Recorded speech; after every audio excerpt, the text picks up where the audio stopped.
Alrighty, welcome to the podcast. And today we are going to talk about the point of view of starting your drone business as a business owner and coming into this whole aerial photography thing cold, as in you have zero experience with these things, and you're really just trying to sort through all the information about the drones and about what needs to get done.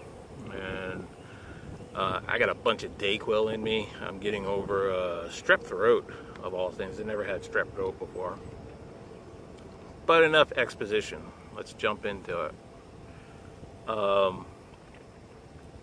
Buying equipment. That's what we're talking about.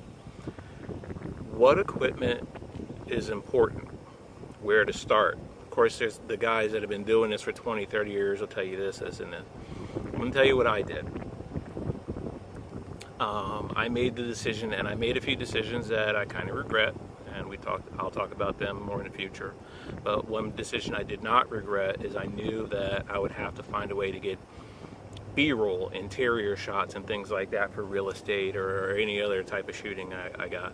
So I looked at the Osmo Mobile, which is what I'm filming this on right now, which just uses your cell phone as a camera, and then as a controller and a camera to the gimbal itself, because you can move this sucker all over the place and it does not look like a cell phone video.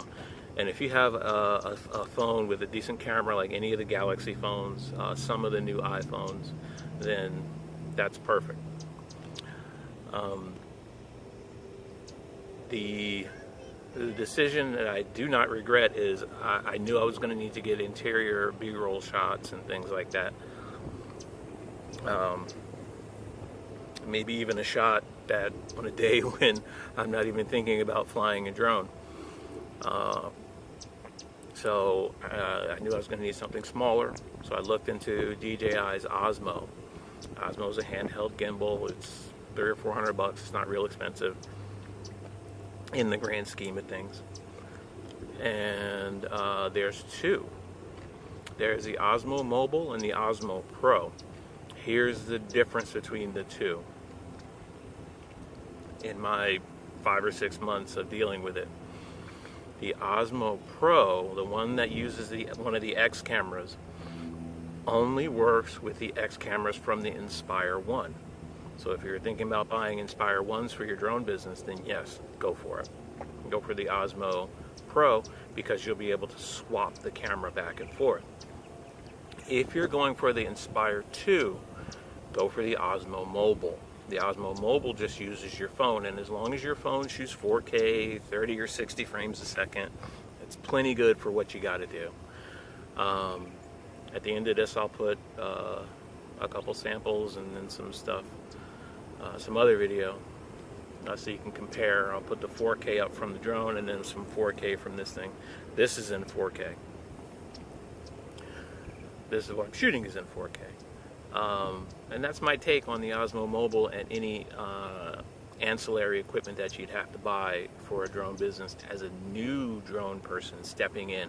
Of course, the pros are going to have their ways and their things, but when budgets come into play, when time comes into play, when having upgradability comes into play, because the Osmo Pro will not upgrade to the X5S camera on the Inspire 2. The Osmo Mobile will not upgrade. However, you don't have to buy another $3,000 worth of camera when you go with the Osmo Mobile. So there's your plus right there.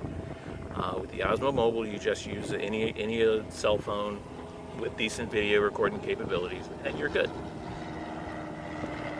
That's my take on it. If you're going with the Inspire 2, Osmo Mobile, and a decent cell phone.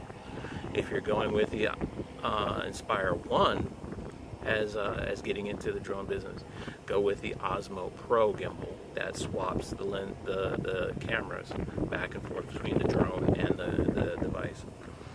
And always get two cameras. Get one if you're going to get the Inspire. Get Inspire 1. Get the their X camera, and then get the little one, the little white one. Always get the good one and the little one and the big one.